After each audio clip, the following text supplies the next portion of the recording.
Hi Ku-Army! Magandang gabi po sa inyo lahat. Welcome to my part 2 of my vlog for today's set of my items. So, let's continue po sa pangalawang items na na-mine ko po, Ku-Army. Huwag mo na i-close. Mamaya na. Butang lang diha. Mamaya na. Nakapay-labay. So, this time is ang gaganda po ng pouch, Ku-Army. Ang gaganda ng pouch. Ayan po. Sobrang mura lang po ng pouch na ito, Ku-Army. Double pouch. May Tata at saka Shuki na lang yung available. Pero, wow, ang ganda. Ito po. BD21 Shuki. O, diba? Diyos ko, day, si Shukiki. Ang pogi-pogi ni Shukiki dito. Ayan po, si Shuki. So, gustong-gusto ko pong itsura dito ni Shuki. So, diba? Ayan. So, nabenta lang po ito. This is only 290, Ku-Army. Sale lang po ito ng 290. Tapos, dalawa na po. So, tingnan natin. Ate pong buksan. By the way, Ku-Army, official po ito, Ku-Army. Ito po yung ebidensya. Ayan po. So, yan po ang evidence na official po yung item. So, buksan natin. Here it is. Okay. Ayan. So, double pouch po siya. Malaki at saka maliit na pouch. And sobrang ganda po. Kasi yellow color. And Shuki. So, ang ganda ng lalagyan ng kanilang zipper. Ganyan po. Transparent po yung first pouch. O, diba, Lavarn? Ganda, diba? Sino bang hindi matutuwa niyan? Ang dami mong malagay dito. Tapos, may pangalawa ka pang pouch. Ito yung pangalawang pouch mo. Ang ganda-ganda po, leather. Wow! Si Shuki. Tapos, ang ganda yellow ang color, diba? Ayan. Hindi na kasi ako naabutan ni Kuya dito. Sold out na daw. Pero okay lang. Official naman po ito. Ayan po, BT21. So, ganyan po. Ito po yung pangalawa nila na pouch na small pouch.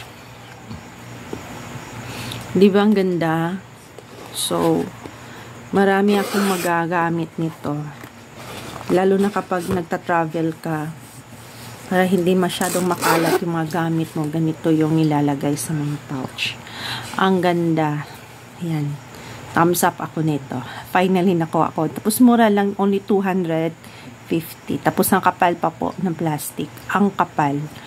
Wow. Ganda. Hindi ko maigalaw pa. Masakit pa po ko, Arvio. Tingnan nyo. Medyo, ano pa siya na mamaga. Okay. Next is, of course, mayroon akong pinakagusto.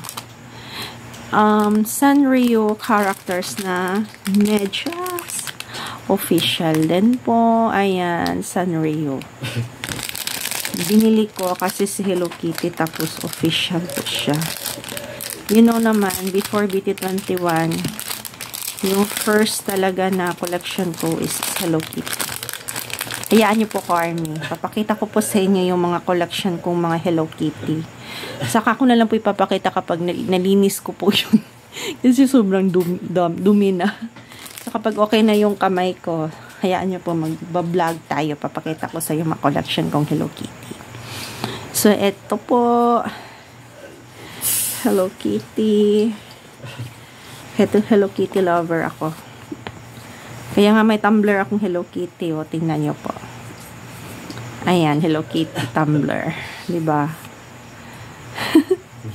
Yan din. Kahit na love ko yung BT21, hindi pa rin ako nagbabago ng kay Hello Kitty. Attractive pa rin akong bumili ng Hello Kitty. So, ang ganda-ganda.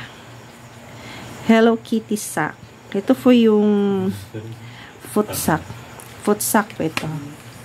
No? So, kunin na natin kasi magagamit naman ito. Ginagamit ko naman yung mga medyas ko. Marami na po akong medyas. Foot sack. Ang cute, diba? May heart pa siya. Oh, diba? Ang cute ni Hello Kitty. Kitty, kitty. Okay.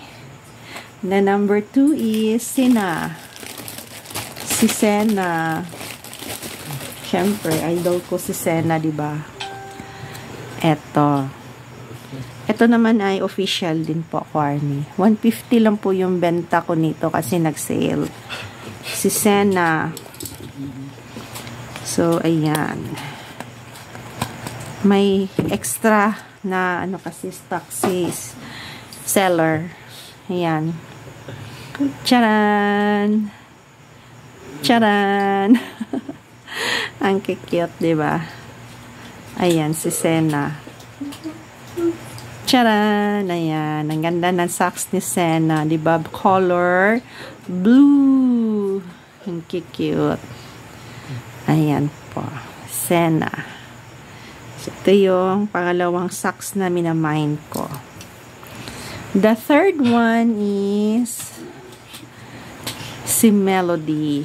Official din po. Ayan po. Official. So, si Melody. Si Melody naman is knee sock. Ito knee socks. Ordinary lang siya na sock. Ang cute ni Melody. Charan! Ano pa? Charan! O, diba? Ang cute ni Melody. Oo, see? So, yan po yung mga items. So, yan po lahat. Yung batch 2 items. May shuki na gandang-ganda na pouch, tapos socks. By the way po, sa nagtatanong po sa akin, saan po ako bumibili ng mga ganito pong mga items. Mayroon po akong dalawang seller na recommended ko po. Nagla-live po sila sa Facebook. So, kung gusto nyo po na manood sa kanilang live, ilagay ko na lang po doon sa YouTube ko, doon sa parang message doon sa YouTube. So, ilagay ko po yung shop, Jigs Kicks. Ito, Jigs Kicks to. So, FB page kayo pupunta kasi madalas po silang nagla-live sa FB page. May live po sila direct from Korea. Then, may live din po sila from dito sa Pilipinas. Yung dito sa Pilipinas was on hand na yun na item. So, pagka mine mo, pwede mo na siyang kukunin siya. Bayad ka, tapos i-ship agad sa iyo. Tapos, yung sa Korea naman, antay ka na mga 3 to 4 months. At ito, 4 months, 3 to 4 weeks rather. Hindi months. Weeks lang po. So, mga 1 month almost din po. Depende po sa takbo ng shipping. Just nil. So, yan po. Kasi hindi po tayo basta-basta bumibili ng items na hindi legit. Alam nyo na, uso niya mga scam today, diba? So, ayan po. Ito po is legit po. Lahat ng mga items na binibili ko po sa kanila, isa sila sa mga madalas kong kinukuna na items. Jigs Kicks. Yung pangalawa is SJ Pasabay, yung pangalawa. Meron ding Wow SK. Isa rin dyan. Pero, ngayon, medyo kasi kapag marami yung binili kong mga seller, na minsan nalito na ako sa payment. So, nag-stick na lang ako sa dalawa. So, ito po yun, Cormy. That's all. See you again for unboxing. And, I hope marami pa tayong items na may papakita po sa mine ko po, mga collections ko po, na BT21, Sanrio, or Foodies. Depende sa mga nagustuhan ko. So, see you again for next vlog. Bye! Burahe ko, Army!